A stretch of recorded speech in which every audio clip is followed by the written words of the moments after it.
कपड़े तो बाहर टंगे हुए हैं।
जल्दी जल्दी निकालो सामान, पता नहीं बारिश फिर से कब शुरू हो जाए।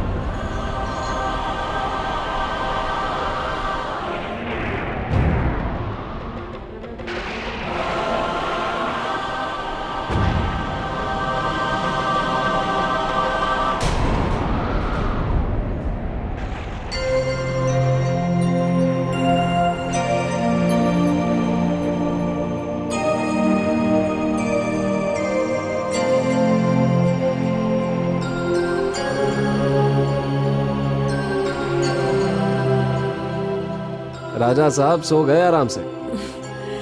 लगता है इसे यहाँ की हवा पसंद है। किसी साधु आत्मा का अवतार होगा ये। अच्छा माँ, अब आप भी आराम से सो जाइए, राम सिंह और हम आगे वाले गैराज में देख के आते हैं, और अगर कोई मिलता है तो गाड़ी ठीक करा के सुबह निकल लेंगे फिर। अरे तो राम सिंह चला जाएगा ना, तू भी थक गया होगा, थोड़ी देर आराम कर ले। नहीं माँ, बाहर बहुत अंधेरा है और हमें पता नहीं कब तक चलना पड़े। किसी का इनके साथ जाना बहुत जरूरी है माँ। ठीक है, संभाल के जाना और जल्दी आना। हाँ हाँ।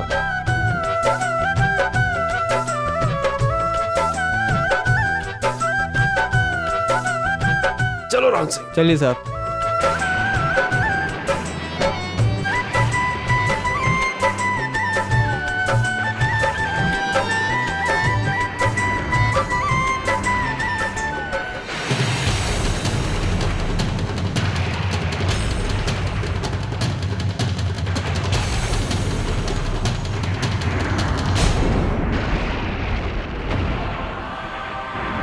रोज से ज्यादा आज बेचैनी क्यों हो रही है हमें? नींद भी नहीं आ रही है। ऐसा लग रहा है जैसे जैसे रात खुद हमें जगने के लिए कह रही हो।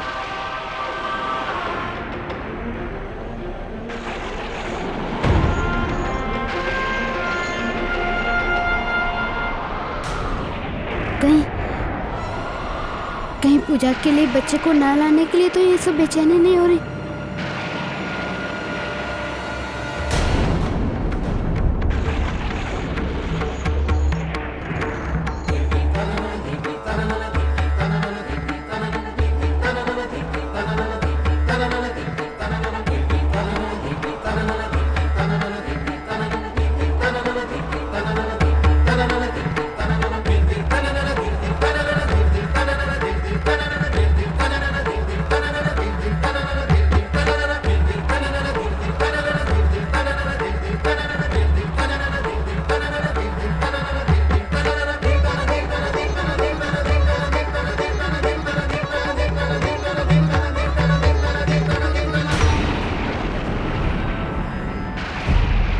अरे आज उस कुटिया में रोशनी क्यों है?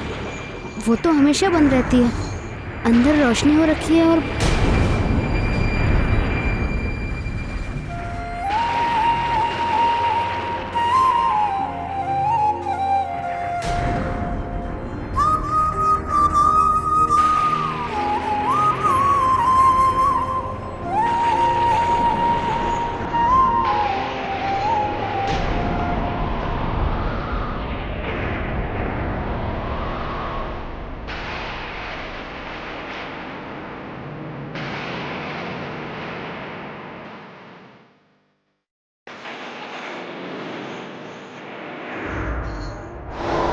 के लिए किसी को जगह नहीं, मुझे ढूंढ लेती हूँ आसपास कौन कर रहा है।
अंदर रोशनी हो रखी है और बाहर से कुंडी लगी है। शायद कोई लापरवाही में लाइट जला गया होगा।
कितना प्यारा है तू मुन्ना।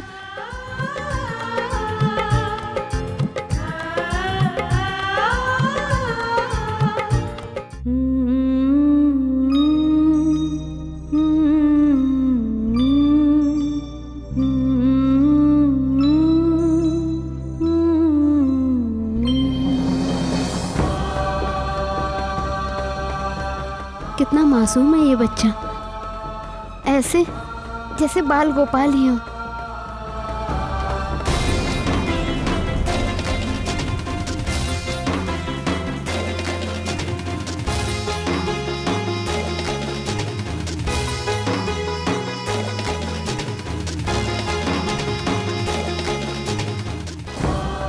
लेकिन आप अकेले क्यों सो रहे थे?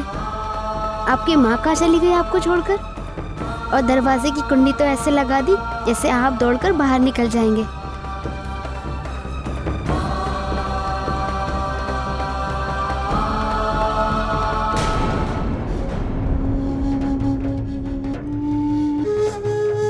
तेरे सवालों के जवाब देने के लिए मुझे एक पूजा करनी होगी, और उसके लिए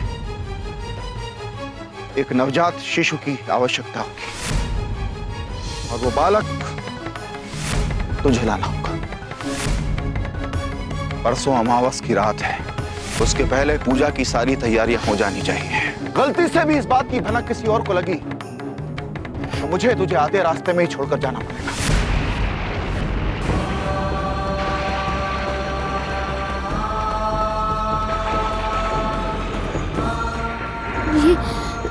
ये कैसे ख्याल आ रहे हैं हमारे मन में? किसी का बच्चा उसे बिना पूछे ले जाना, ये तो चोरी होगी ना। नहीं, हम ऐसा नहीं कर सकते।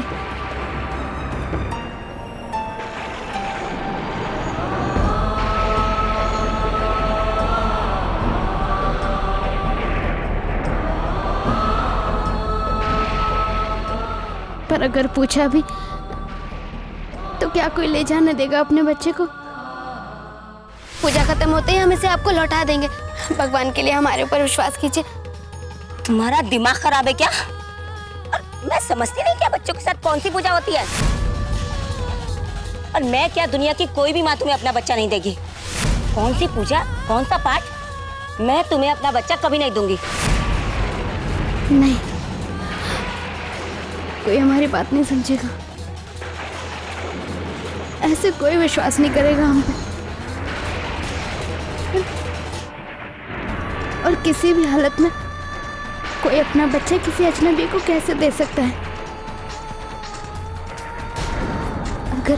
अगर हमारा अपना ही बच्चा होता तो हम किसी पर विश्वास करके उसे कैसे दे पाते? नहीं दे पाते, नहीं दे पाते।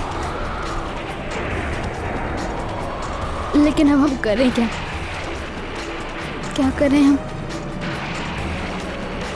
अपने लक्ष्य को लेकर अपने पापों की माफी नहीं मांगी तो अगले जन्म में भी यही भटकत होगी। यूं ही भटकती रहेगी, यूं ही तरसती रहेगी, यूं ही तड़पती रहेगी। मोक्ष नहीं मिलेगा कभी।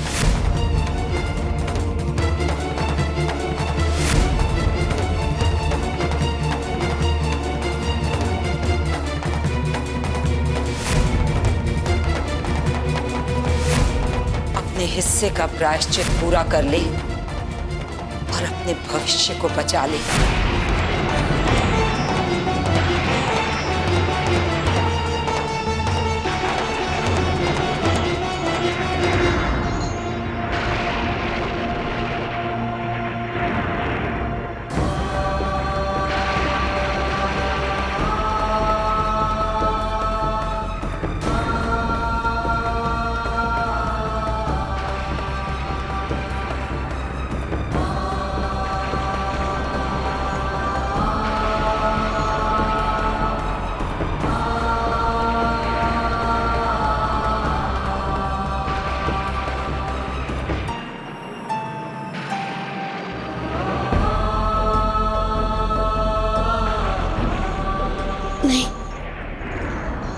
ये सही नहीं है।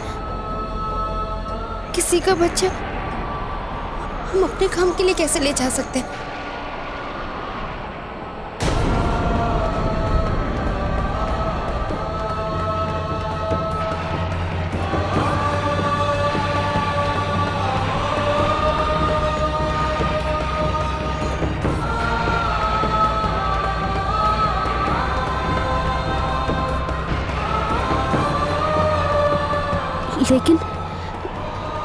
लेकिन हम चुरा कहाँ रहे हैं? हम तो थोड़ी देर के लिए वो भी किसी बुरे इरादे से तो नहीं ले जा रहे हैं।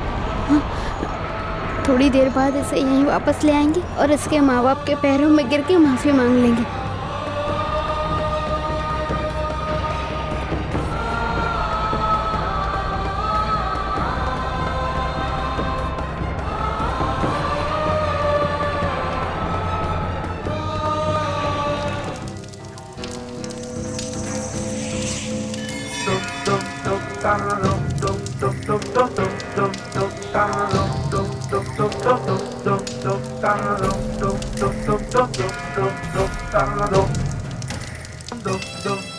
बाबा, वो बौनी तो अभी तक बच्चे को लेकर आई नहीं। मुझे तो घबराहट सी हो रही है। ऐसा लग रहा है कहीं वो अपना इरादा ही बदल न दे। यदि अब उसने अपना इरादा बदल दिया तो हमारी महीनों की मेहनत और सपने दोनों की शमशान भूमि में चिता जलानी होगी। अनर्गल प्रलाप मत कर मूर्ख। ठहरिए ठहरिए, यहाँ एक तीर से दो मौतें होनी है। बात यह नहीं है कि वो हमारी पूजा के लिए बच्चा लाने वाली है, बात उस जोगिंदर के विनाश की भी है। उसके आश्रम से उसी की शिष्या हमारे लिए बच्चा लाएगी। उस जोगी बाबा के मान सम्मान की चिता जलेगी। वो सैकड़ों हजारों लोग जो उस पर विश्वास करते हैं, उस विश्वास की चिता जलेगी।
बाबा, कहीं ऐसा ना हो कि आपका छोड़ा हुआ तीर दो शिकार करने की बजाय अपने ही निशाने से चूक जाए और वो बौनी इधर आई ही नहीं, तो सब कुछ खत्म हो जाएगा बाबा।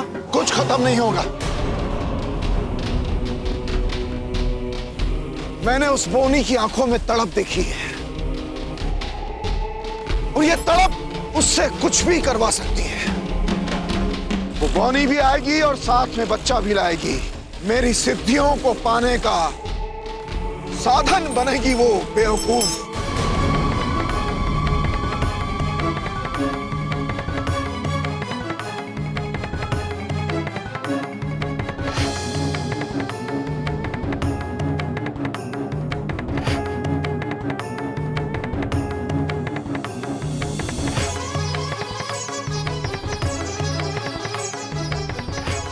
हे भगवान, ये क्या कर दिया हमने?